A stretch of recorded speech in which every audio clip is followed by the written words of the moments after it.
এবার শীতের ছুটিতে গিয়েছিলাম দেশে বিয়ের দাওয়াত খেতে। আর আমাদের এলাকায় বিয়ে বাড়িতে এই ডালটা দেওয়া হয়, আর এই ডালটা খেতে এতটা মজা লাগে, একবার খেলে পুরা মুগ্ধ হয়ে যেতে হয়। তাই আমি বাবুর্চির কাছ থেকে পুরা রেসিপিটাই শিখে এসেছি, আর শিখে এসে বাসায় বানিয়ে ফেললাম বিয়ে বাড়ির এই ঐতিহ্যপূর্ণ ডালটা। আর এই ডাল রান্না করার জন্য আমি একটা প্যান চুলায় বসিয়ে দিয়েছি।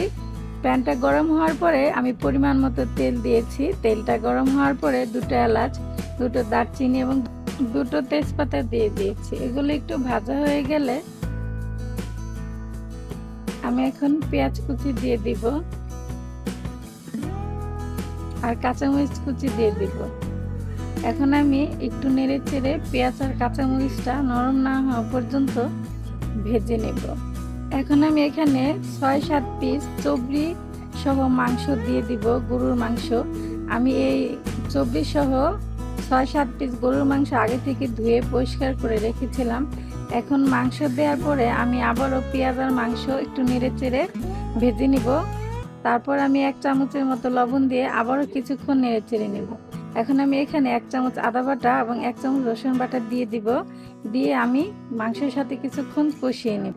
কিছুক্ষণ কষানো হয়ে গেলে আমি এখানে মুরগির মাংস দিয়ে দিব। আমি এই ডালটাতে ২ রকমের মাংস ব্যবহার করেছি। চর্বি সহ গরুর মাংস দিয়েছি আর মুরগির মাংস দিয়েছি। এখন আমি পুরো মাংসটা কিছুক্ষণ কষানোর পরে মশলা দিয়ে দিব। এখানে আমি ১ চামচের মতো হলুদের গুঁড়া, ১ চামচ মরিচের গুঁড়া, ১ চামচ ধনিয়ার গুঁড়া এবং ১ চামচ জিরার গুঁড়া দিয়েছি। দিয়ে আমি মাংসটা কিছুক্ষণ কষিয়ে নেব। কষানোর পরে আমি এখানে অল্প পরিমাণে পানি দিয়ে দিব। পানি দিয়ে আবারও কিছুক্ষণ নেড়েচেড়ে কষিয়ে নেব, যাতে মশলাটা পুড়ে না যায়। যখন এইভাবে পুরোপুরি মশলাটা কষানো হওয়ার পরে তেলটা উঠে আসবে, তখন আমি এখানে ১ কাপ পরিমাণ মুগ ডাল আর ১ কাপ পরিমাণ মুসুরির ডাল দিয়ে দেব। আমি এই ডালগুলো আগে থেকে ধুয়ে ভিজিয়ে রেখেছিলাম। এখন আমি এই মাংসের সাথে এই ডালগুলো কিছুক্ষণ কষিয়ে নেব। ডালগুলো কিছুক্ষণ কষানোর পরে এখানে আমি পানি দিয়ে দিব। আমি এখানে ১ লিটার পানি দিয়েছি। পানি দেওয়ার পর আমি ঢাকনা দিয়ে ঢেকে দিয়ে ১০ মিনিট রান্না করেছি। ১০ মিনিট পর আমি ঢাকনা খুলে ফেলেছি। ডালটা ফুটে গেছে আর ঘনত্ব হয়ে আসছে। অনেক সুন্দর একটা কালারও চলে আসছে আর অনেক সুন্দর একটা ফ্লেভার আসছে। এখন আমি এখানে ১ চামচের মতো দারচিনি আর এলাচ গুঁড়ো দিয়ে দিব।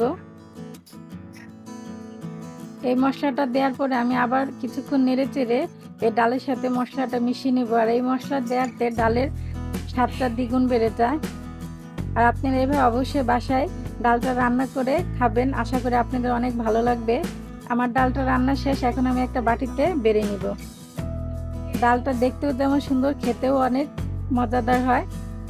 এই ডালটা ভাতের সাথে বা রুটির সাথে সকালবেলা আপনারা খেতে পারেন।